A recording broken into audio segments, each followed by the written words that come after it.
This twist ranking is the more laudable UE is penalty to win its final case by Dagatos. Like, so the link to the video will be the description below. Go and check them out. So let's into this ranking 3, 2, 1.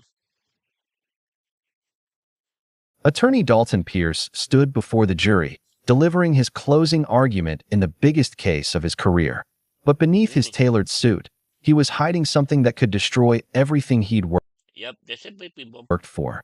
He was 7 months pregnant, and no one in that courtroom had any idea. Dalton 7 months pregnant? Wow, congrats. Pierce had clawed his way to the top of Chicago's cutthroat legal world. At 32, he was a senior associate at Sterling & Cross, one of the most prestigious law firms in the city. He specialized in corporate litigation, high-stakes cases worth millions of dollars. Dalton had transitioned 8 years ago during law school. It hadn't been easy.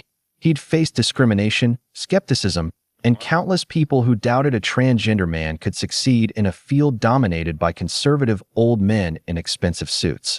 But Dalton proved them all wrong. He won cases. He made the firm money. He earned respect. Most of his colleagues had no idea he was trans. He'd legally changed all his documents before joining the firm. He wore perfectly tailored three-piece suits. He had a deep voice, a strong handshake, and the confidence of someone who'd fought for every inch of ground he stood on. His personal life was quieter. 2 years ago, he'd met Adrian Chun, a software engineer with a warm smile and patient demeanor. Adrian knew Dalton's history and loved every part of him. They'd gotten engaged 6 months ago, planning a small wedding for the following spring. Then came October, and everything changed. The Morrison case landed on Dalton's desk in early fall. Morrison Tech Industries was being sued for $50 million by a competitor claiming patent infringement.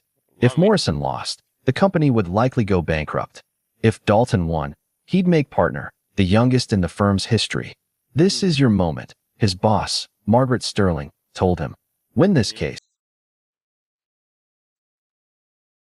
and you'll have everything you've worked for." Dalton threw himself into preparation. 18-hour days, weekends in the office, mountains of documents. The trial was set to begin in January, 3 months away.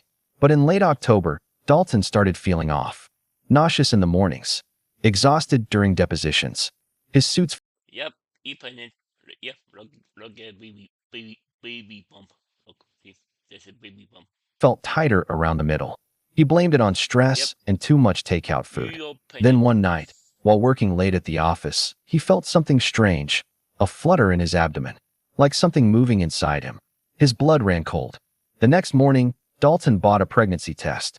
He took it in the firm's executive bathroom, hands shaking. Positive. He bought 3 more on his lunch break. All positive. That evening, he went to an urgent care clinic across town. The doctor, Dr. Patricia Reeves, did an ultrasound. "You're 20 weeks pregnant," she said, showing him the screen. Halfway through, Dalton stared at the image, his mind reeling. "That's impossible. I'm on testosterone. I haven't had a period in over 5 years." Dr. Reeves spoke gently. "Testosterone isn't contraception. It reduces fertility significantly, but if you still have your reproductive organs and you're sexually active, pregnancy remains possible. You likely experienced breakthrough ovulation. Your ovary released an egg despite the testosterone. When sperm met that egg, conception occurred normally." Dalton thought back to August. He and Adrian had been celebrating their engagement. They'd been intimate multiple times without protection because Dalton genuinely believed he couldn't get pregnant. "Does your firm need to know?" Dr. Reeves asked. Dalton was silent. "I can't tell them. Not now. Not with the Morrison case about to start. If they find out I'm pregnant, they'll remove me from the case. They'll say I'm a liability. Everything I've worked for will disappear." Mr. Pierce, hiding a pregnancy, especially this far along, comes with risks. You need prenatal care. You need to reduce stress. "I need to win this case," Dalton interrupted. "After that, I'll figure everything else out." That night, Dalton told Adrian everything. Adrian's reaction was a mix of shock, concern, and something that looked like joy. "We're going to have a baby?" Adrian said, his hand moving toward Dalton's stomach. "I don't know if we're keeping it," Dalton said quickly. "But if the firm finds out now, I'll lose the partnership. I'll lose everything." "What are you saying?" "I'm saying I need to hide this until after the trial. It's 3 months. I'll be 7 months pregnant by closing arguments. But if I'm careful, baggy suits, strategic positioning, I can do this. Adrian looked horrified. Dalton, that's insane. The stress alone could harm the baby. Yeah. I know, Dalton said, but I've been fighting my whole life. I can fight for 3 more months. The Morrison trial began in early January. By then, Dalton was 28 weeks pregnant. His belly was undeniably round, but he'd become a master of disguise. He wore custom-tailored suits with extra room in the middle. He carried his briefcase strategically in front of his stomach. He stood behind tables and podiums whenever possible. When colleagues commented that he looked like he'd gained weight, he blamed it on stress eating and lack of gym time. The courtroom became his stage, and every day was a performance. He delivered opening statements while gripping the podium to steady himself. He cross-examined witnesses while fighting waves of nausea. He reviewed documents late into the night while the baby kicked against his ribs. Dr. Reeves had reluctantly agreed to provide discreet prenatal care. Dalton's appointments were scheduled for early mornings or late evenings. The doctor warned him repeatedly about the risks: high blood pressure, preterm labor, stress-related complications. Your blood pressure is elevated, Dr. Reeves said at his 30-week appointment. If it gets any higher, you'll need to be hospitalized. It won't, Dalton said firmly. 2 more weeks. That's all I need. Adrian was supportive but terrified. What if you go into labor in the courtroom?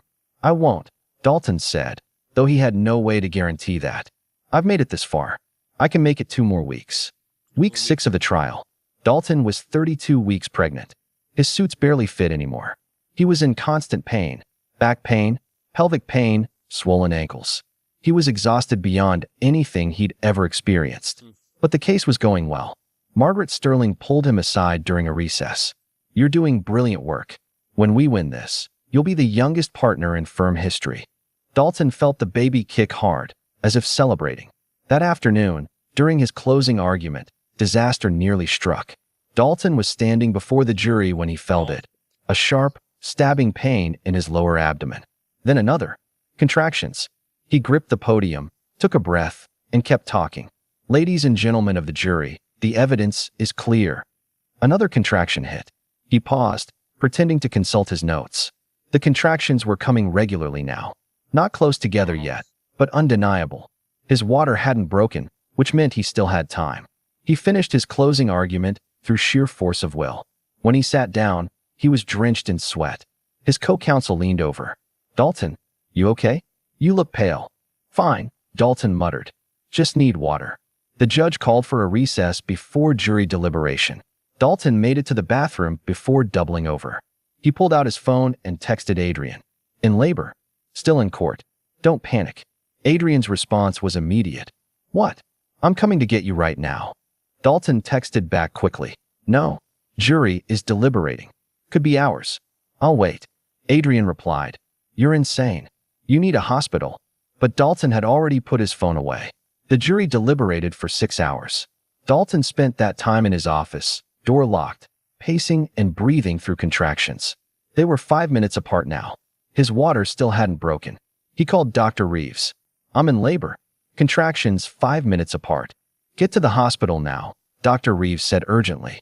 I can't. The jury is about to come back. Dalton, you could deliver that baby in your office, Dr. Reeves warned, her voice sharp with concern. Dalton took a shaky breath. 30 more minutes. Please. At 6:47 p.m., the jury returned. Dalton walked back into the courtroom, his gait stiff, his face pale. He sat at the defendant's table, hands gripping the armrests. Another contraction hit. He breathed through it slowly. The jury foreman stood. In the case of Morrison Tech Industries versus Hartfield Corporation, we find in favor of the defendant, Morrison Tech Industries. The courtroom erupted. Dalton smiled, nodded, accepted handshakes while another contraction tore through him. Excuse me, he muttered, and headed for the exit. He made it to his car before his water broke. He called Adrian. I won the case. Now get me to the hospital before I have this baby in a parking garage. Dalton's son, Oliver, was born at 11:34 p.m. that night. 6 pounds, 4 ounces.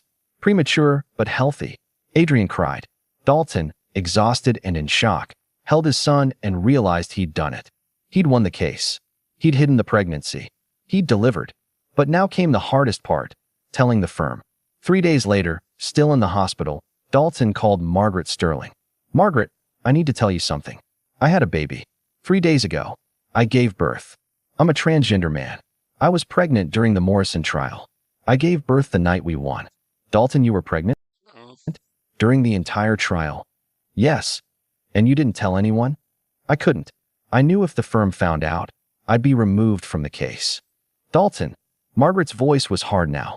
You put yourself and the case at risk. If you'd gone into labor during testimony, the entire trial could have been compromised.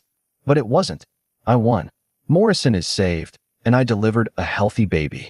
The partnership committee will want to meet with you when you're recovered. The call ended. Dalton stared at Oliver, oh, sleeping peacefully. He'd sacrificed everything to hide this pregnancy, to win that case. And now it might all be for nothing. 2 weeks later, Dalton met with the partnership committee. He brought Adrian and Oliver with him, making a statement. This was his family, and they were part of his life now. Margaret yeah, Sterling sat at the head of the table. Mr. Pierce, what you did was risky, potentially dangerous, and yeah, definitely not protocol. Dalton's heart was pounding. I understand. But I also delivered the biggest win this firm has seen in 5 years. One of the senior partners leaned forward. You also proved you're willing to hide important information from the firm. How can we trust you as a partner? Because I did what I had to do to succeed, Dalton said. I'm a transgender man. I've faced discrimination my entire career. If I told you I was pregnant, would I still have led that trial? Be honest. The room was silent. You would have removed me, Dalton continued. You would have said it was too risky. So yes, I hid it. And yes, I took a risk. But I won. And I did it while literally growing a human being inside me. Margaret looked at the other partners. Mr. Pierce experienced breakthrough ovulation while on testosterone, leading to conception.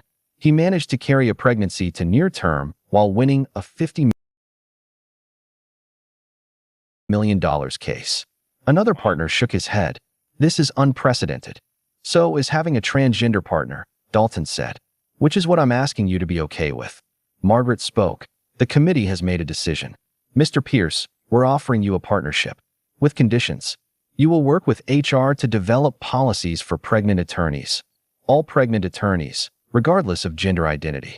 And you will take 3 months of parental leave, effective immediately. Dalton felt tears prick his eyes. I accept. wow, Dalton's story became national news. The medical explanation was clear. Transgender men who retain reproductive organs can experience breakthrough ovulation, even on really, testosterone.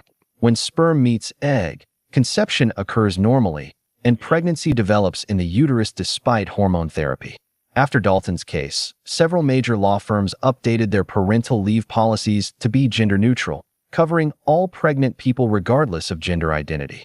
Today, Oliver is 2 years old. Dalton is thriving as a partner at Sterling and Cross.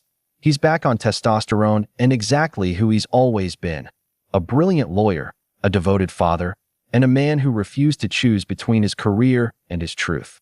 So here's my question for you. Should Dalton have told his firm about the pregnancy? Or did he make the right choice to protect his career? And I what does think it so. say about our workplaces that people feel they need to hide fundamental parts of themselves to succeed? Drop your thoughts in the comments. Not good. And if this story taught you something about sacrifice and impossible choices, share it. Because Dalton proved that being pregnant doesn't make you less capable or less of a man.